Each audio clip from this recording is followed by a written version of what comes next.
आज सिर्फ उसामा ही नहीं बल्कि पूरी दुनिया के मुसलमान और स्कॉलर्स सामने आए और इन हमलों की सख्त मुखालफत की, क्योंकि अगर किसी ने भी रसूलुल्लाह सल्लल्लाहु अलैहि वसल्लम की जिंदगी के बारे में पढ़ा हो तो उसे पता होगा कि आप सल्लल्लाहु अलैहि वसल्लम हर जंग से पहले मुसलमानों को ये ऑर्डर्स दिया करते थे कि जंग के दरमियान भी किसी औरत, बच्चे, बूढ़े और इवन दरख्तों को भी नहीं काटना और फार्मर्स और दूसरे रिलीजन के प्रीस्ट को भी नहीं मारना, सिर्फ उनसे लड़ना जो तुमसे लड़े। मतलब इतने सॉफ्ट स्पोकन और हमेशा माफ करने वाले प्रॉफिट मोहम्मद सल्लल्लाहु अलैहि वसल्लम के रिलीजन के नाम पर कोई कैसे ऐसे कर सकता था। इसीलिए इन हमलों के बाद OIC, मुसलमानों की सबसे बड़ी ऑर्गेनाइजेशन, सामने आई और उसने भी 9/11 के इन हमलों की मुखालफत की। और उनके अलावा मक्का के ग्रैंड मुफ्ती ने भी ये बयान दिया कि ये हमले इस्लाम के खिलाफ हैं और इवन अमेरिका के दुश्मन समझे जाने वाले आयतुल्लाह खामनाई ने भी ये बयान दिया कि इन हमलों का इस्लाम से कोई ताल्लुक नहीं है। लेकिन इस सब के बाद भी इस्लाम की इमेज वेस्टर्न कंट्रीज में बहुत ही खराब होने लगी और इस्लामोफोबिया बढ़ने लगा। फॉर एग्जाम्पल, लोग रोड पर हिजाब पहनने वाली औरतों को मारने लगे और वेस्टर्न कंट्रीज में बहुत सारे मुसलमानों को जॉब से निकाला गया और कुछ मुसलमानों को तो जान से भी मारा गया। और टीवीज पर पहली दफा ये डिबेट स्टार्ट हुई कि क्या इस्लाम एक पीसफुल रिलीजन है भी या नहीं। Islam is not a religion of peace. लेकिन इन सब चीजों के बाद भी पूरी दुनिया के मुसलमानों का यही स्टैंड था कि ये हमले चाहे जिसने भी किए, हम इस सब के खिलाफ हैं। नाउ उसामा बिन लादेन के इनकार करने के बाद भी अमेरिका ने सारा ब्लेम उसामा बिन लादेन पर ही डाला। अमेरिका ने अफगानिस्तान की गवर्नमेंट तालिबान को अल्टीमेटम दिया कि अलकायदा के सारे leaders including Osama bin Laden को हर हाल में अमेरिका के हवाले किया जाए। लेकिन अफगानिस्तान ने ऐसा नहीं किया, क्योंकि अफगानिस्तान इससे कुछ ही साल पहले एक बहुत बड़ी सुपर पावर सोवियत यूनियन को 10 साल जंग के बाद हरा चुका था और उसामा बिन लादेन ने उस जंग में अफगानों की मदद के लिए बहुत बड़ा रोल प्ले किया था, जिसकी वजह से तालिबान गवर्नमेंट, जिसका लीडर मुल्ला मोहम्मद उमर था, उसामा बिन लादेन की बहुत ही रिस्पेक्ट किया करती थी। जिस पर तालिबान ने अमेरिका की गवर्नमेंट से कहा कि आप जिस पर ब्लेम लगा रहे हैं वो बंदा तो मान ही नहीं रहा कि उसने ये सब किया है, आप हमें प्रूफ्स दें, हम खुद उसे सजा देंगे और बगैर प्रूफ्स के हम अपने गेस्ट को किसी के हवाले नहीं कर सकते। बट अमेरिका ने उनकी ये ऑफर नहीं मानी और कहा, देखो मैं एक सुपर पावर हूँ और तुम एक आम से गरीब मुल्क हो, मुझे तुम्हें सबूत देने की कोई जरूरत नहीं है, ये बंदा मेरे हवाले करो बस, वरना हम अफगानिस्तान पर हमला करके तालिबान को खत्म कर देंगे। क्योंकि अमेरिका के जनरल्स ने इससे पहले ही अपनी रिसर्च कर ली थी कि तालिबान हमारे सामने सिर्फ कुछ ही हफ्तों के लिए खड़े हो सकते हैं, उसके बाद हम इन्हें खत्म कर देंगे। लेकिन तालिबान बीइंग पठान, उन्होंने ऑफ कोर्स उनकी बात नहीं मानी, तो अमेरिका ने भी अफगानिस्तान पर हमले की प्लानिंग शुरू कर दी। इस जंग को रोकने के लिए तालिबान ने एक और आखिरी कोशिश भी की और अमेरिका से कहा कि हम उसामा बिन लादेन को एक थर्ड कंट्री के हवाले करते हैं जो ना आपकी सुनता हो ना हमारी, और वो इंडिपेंडेंटली फैसला करे। बट अमेरिका अपने ताकत के फुल नशे में था और उसने अफगानिस्तान की ये ऑफर भी नहीं मानी और 9/11 के सिर्फ 1 महीने बाद अफगानिस्तान पर हमला कर दिया। जॉर्ज बुश ने इस जंग को एक क्रूसेड कहा और इसका नाम रखा war on terror. This crusade, this war on terrorism. और हर तरफ से अपनी फौज अफगानिस्तान की तरफ भेजना शुरू की और अफगानिस्तान के अंदर जो तालिबान के खिलाफ सबसे ताकतवर अफगान था, अहमद शाह मसूद, अमेरिका ने उसकी आर्मी को फुल सपोर्ट किया और बिल्कुल अमेरिका के प्लान के मुताबिक तालिबान को निकालकर पूरे अफगानिस्तान को फतह कर लिया। लेकिन ये सब करने के दरमियान अमेरिका के रास्ते में एक बहुत बड़ा हर्डल था, मीडिया और स्पेशली अल जजीरा, क्योंकि पूरी दुनिया का मीडिया अब तक सिर्फ अमेरिका की साइड ही दिखा रहा था।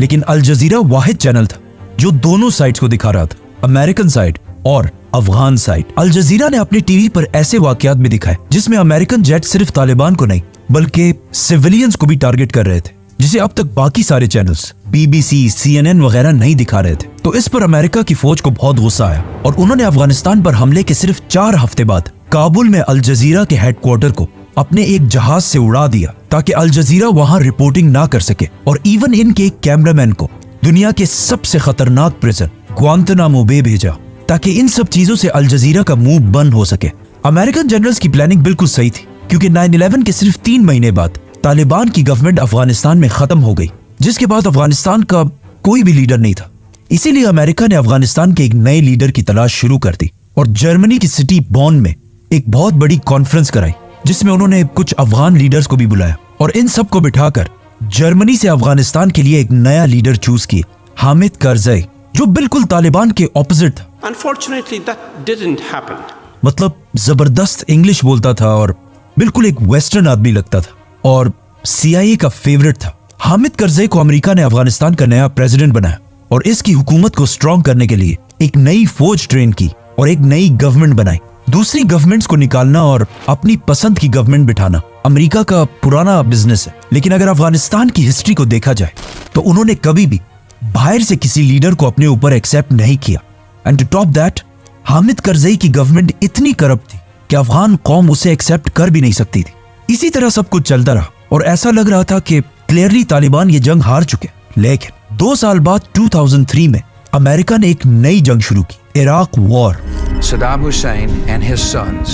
must leave Iraq within 48 hours. जिससे अमेरिका का सारा फोकस अफगानिस्तान से हटकर इराक की तरफ जाने लगा, जहां उन्होंने सद्दाम हुसैन को हटाने के लिए एक बहुत बड़ा झूठ बोला, जिसे वो आज खुद भी मानते हैं। I apologize for the fact that the intelligence we received was wrong. Saddam Hussain की स्टोरी फिर हम किसी और वीडियो में एक्सप्लेन करेंगे। जब अमेरिका का फोकस अफगानिस्तान से हट गया तो तालिबान ने आहिस्ता आहिस्ता मुल्ला उमर की लीडरशिप में दोबारा रीग्रुप करना शुरू किया और अमेरिकन फोर्सेस पर छोटे छोटे हमले करने लगे। सद्दाम हुसैन की हुकूमत तो इराक में खत्म हो गई, लेकिन उस जंग में अमेरिका ने इतनी बड़ी बड़ी गलतियां की थी जिसे छुपाना इम्पॉसिबल था। फॉर एग्जाम्पल, इराक में अमेरिका की एक जेल से कुछ पिक्चर्स रिलीज हुई जिसमें अमेरिकन फोर्सेस इराकियों को बहुत ही बुरी तरह ट्रीट कर रहे थे और ये पिक्चर्स पूरी दुनिया के मीडिया में फैल गई, जिससे अमेरिका की इमेज बहुत ही खराब हो गई। और उधर अफगानिस्तान में तालिबान ने भी ये इमेज यूज करके अफगानों को ये समझाने की कोशिश की कि देखो ये सब कुछ होता है अमेरिका की जेलों में।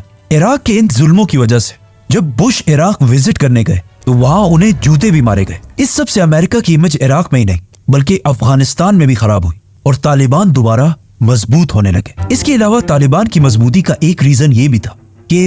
अफगानिस्तान बहुत ही एक ट्राइबल सोसाइटी है और जब भी अमेरिकन फौज किसी एक अफगान को मारती थी उसका सारा खानदान और कबीला तालिबान के साथ जाकर मिल जाता था। तो इस तरह अफगानों को मारने से तालिबान कमजोर होने के बजाय और स्ट्रॉन्ग होते जाते थे और इनके नंबर्स भी पहले से बहुत ज्यादा बढ़ चुके थे। नाउ एज वी सेड कि इससे पहले उसामा बिन लादेन ने 9/11 के हमले में इन्वॉल्व होने से इनकार कर दिया था, लेकिन 2004 के यूएस इलेक्शन से पहले उसामा बिन लादेन की एक वीडियो सामने आई जिसमें उसने अमेरिकन को मुखातिब करके 9/11 की पूरी जिम्मेदारी एक्सेप्ट की। और इस वीडियो में उसामा बिन लादेन ने उन 19 लोगों के लिए दुआएं भी की जिन्होंने 9/11 किया था और अमेरिका को एक वार्निंग भी दी कि वो दोबारा भी ऐसा कर सकता है। मतलब उसामा बिन लादेन ने 9/11 के 3 साल बाद उसकी पूरी जिम्मेदारी उठा ली। इस स्पीच के बाद जॉर्ज बुश दोबारा अमेरिका की पॉलिटिक्स में मजबूत हो गया और कुछ ही अरसे बाद इलेक्शंस जीत गया और इलेक्शंस जीतने के बाद उसने दोबारा फौजों को अफगानिस्तान में उसामा बिन लादेन के पीछे भेजा। लेकिन फिर भी अगले 4 साल तक ना उसामा बिन लादेन मिल सका और ना अफगानिस्तान फतह हो सका और ना तालिबान खत्म हो सके। अफगानिस्तान की ये जंग जो सिर्फ कुछ हफ्तों के लिए थी 9/11 के बाद 10 साल तक जारी रही और अब जॉर्ज बुश के बाद अमेरिका का नया प्रेसिडेंट भी आ चुका था, बराक ओबामा। ओबामा ने आते ही इस जंग को अपने वादों के मुताबिक कम करने के बजाय और भी बढ़ा दिया और भी ज्यादा फौज अफगानिस्तान की तरफ भेजी, जिससे वहां अमेरिकन फौज की तादाद 1 लाख से भी बढ़ गई। और उसी के साथ ओबामा ने ड्रोन अटैक्स और एयर स्ट्राइक्स को भी बढ़ा दिया। और उसी की हुकूमत में आखिर 9/11 के 10 साल बाद 2011 में अमेरिका को आखिर एक टारगेट मिला उसामा बिन लादेन के बारे में, जो अफगानिस्तान में नहीं बल्कि पाकिस्तान में छुपा हुआ था। अब इस वाकये के 2 वर्जन, एक तो अमेरिका और पाकिस्तान का वर्जन और दूसरा कुछ सीनियर जर्नलिस्ट का वर्जन। उसामा बिन लादेन अपने 3 बीवियों, बच्चों और ग्रैंड चिल्ड्रन के साथ पिछले कई साल से पाकिस्तान की सिटी एबटाबाद में रह रहा था, जहां अमेरिका ने खुद ही ऑपरेशन करके उसे ढूंढा और फिर उसे मार दिया, जिसका पाकिस्तान की आर्मी और गवर्नमेंट को बिल्कुल भी पता नहीं था। लेकिन कुछ सीनियर जर्नलिस्ट जैसे कि सीमोर हर्ष के मुताबिक अमेरिका ने उसामा बिन लादेन को पकड़ने के लिए $25 मिलियन रखी थी। इसीलिए पाकिस्तान आर्मी के एक रिटायर्ड कर्नल इकबाल सईद खान ने इन पैसों के लिए उसामा बिन लादेन की लोकेशन अमेरिका के CIA तक पहुंचाई। और इस खबर को कंफर्म करने के लिए अमेरिका ने एबटाबाद में शकील अफरीदी के साथ एक फेक वैक्सीन कैंपेन शुरू की और एबटाबाद के इस घर को हर तरफ से स्कैन करने लगा। अमेरिकन ड्रोन्स और सैटेलाइट ने भी इस घर को 24 घंटे रिकॉर्ड करना शुरू किया और अचानक एक दिन उन्होंने इस घर के लॉन में एक 6 फुट के आदमी को वॉक करता हुआ देखा। इससे और कुछ बाकी चीजों से अमेरिका ने अंदाजा लगाया कि हो सकता है यही उसामा बिन लादेन। CIA ने उसामा पर हमले से पहले कुछ पाकिस्तानी एजेंट्स इस घर के पास भेजे, जिन्होंने जाकर वहां के सारे दरख्त काट दिए ताकि अमेरिका के हेलीकॉप्टर्स आराम से लैंड कर सके। और फिर आखिर 2 मई 2011 को प्रेसिडेंट ओबामा के ऑर्डर्स पर अफगानिस्तान के शहर जलालाबाद से 2 हेलीकॉप्टर्स रात के टाइम में उसामा बिन लादेन को मारने के लिए एबटाबाद की तरफ रवाना हुए, जिसका पाकिस्तान आर्मी को बिल्कुल पता नहीं था। और वहां अमेरिका में ओबामा और उसके मिनिस्टर्स ये सब कुछ लाइव देख रहे थे। ये हेलीकॉप्टर्स उसामा बिन लादेन के घर में लैंड हुए और सिर्फ 40 मिनट के ऑपरेशन के बाद उसामा बिन लादेन को मार दिया और उसकी बॉडी को अपने साथ वापस अफगानिस्तान ले गए, जहां उसका डीएनए टेस्ट करके ये कंफर्म किया गया कि यही उसामा बिन लादेन है। और फिर उसकी डेड बॉडी की पिक्चर्स लेकर उसामा बिन लादेन की लाश को समंदर में फेंक दिया। अमेरिकन आर्मी के मुताबिक उन्होंने उसकी बॉडी को समंदर में इसलिए फेंका और उसे जमीन पर इसलिए नहीं दफनाया क्योंकि ऐसा ना हो कि कोई आगे जाकर उसकी कब्र पर एक बहुत बड़ा श्राइन, मजार बना दे। CIA ने उसामा बिन लादेन की लाश की पिक्चर्स US प्रेसिडेंट ओबामा को भेजी, लेकिन उन्होंने इसे रिलीज करने से इनकार कर दिया। The United States has conducted an operation that killed Osama bin Laden, the leader of Al-Qaeda. Pakistan में बहुत सारे लोग आज भी ऐसे हैं जो उसामा बिन लादेन के एबटाबाद में होने को नहीं मानते और कहते हैं ये बहुत बड़ी एक कोई गेम या साजिश है, लेकिन ये बिल्कुल गलत है क्योंकि एबटाबाद के इस ऑपरेशन के कुछ ही दिनों बाद अल-कायदा ने अपने सीक्रेट वेबसाइट्स पर उसामा बिन लादेन की डेथ को एक्सेप्ट किया और कहा कि हम इसका बदला जरूर लेंगे, जिसके बाद तालिबान ने भी उसकी डेथ को एक्सेप्ट किया और इवन उसामा बिन लादेन के अपने बेटे हमजा बिन लादेन ने भी इस बात को सही कहा। तो जब अमेरिका और अल-कायदा दोनों इस बात को मान रहे तो पाकिस्तानियों को क्या मसला है? नाउ उसामा बिन लादेन के 5 बीवियों से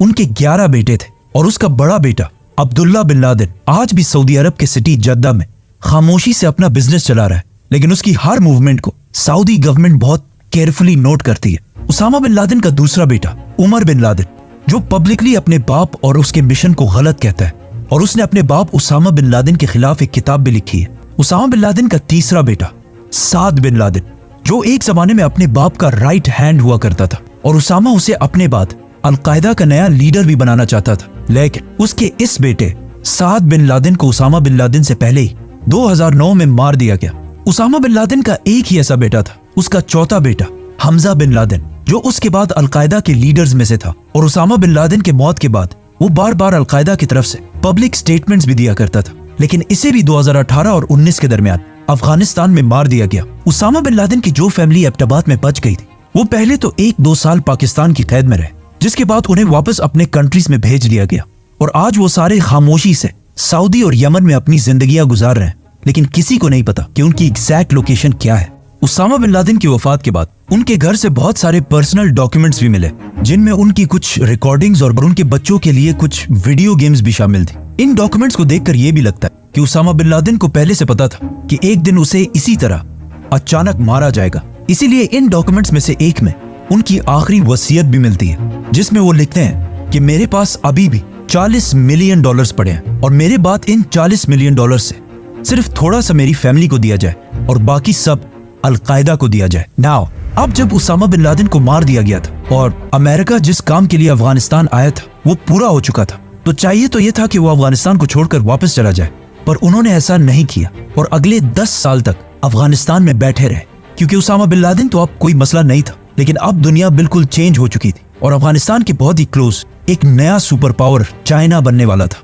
और चाइना को कंट्रोल में रखने के लिए अमेरिका की प्रेजेंस इस इलाके में लाजमी थी। इसके अलावा उसामा बिन लादेन की मौत से कुछ ही अरसा पहले अमेरिका की एक इंस्टीट्यूट ने अफगानिस्तान में रिसर्च की और उन्हें पता चला कि अफगानिस्तान के जमीन के नीचे जो मिनरल्स पाए जाते हैं वो दुनिया के सबसे कीमती और रेयर मिनरल्स में से एक है, जिनमें से सबसे इंपॉर्टेंट मिनरल है लिथियम, जिससे दुनिया की ऑलमोस्ट सारी बैटरीज बनती हैं। अब अगर अमेरिका अफगानिस्तान को छोड़कर चला जाता तो चाइना बहुत ही आसानी से इन मिनरल्स तक पहुंच सकता था, इसीलिए अगले 10 साल तक अफगानिस्तान में अमेरिका बैठा रहा। लेकिन फिर भी अमेरिका की इतनी बड़ी ताकत और इतनी बड़ी फौज के बावजूद अफगानिस्तान में तालिबान की प्रेजेंस बढ़ती गई और आखिर मजबूरन 20 साल की जंग के बाद अमेरिका के नए प्रेसिडेंट डोनाल्ड ट्रंप ने तालिबान गवर्नमेंट के साथ डील कर ली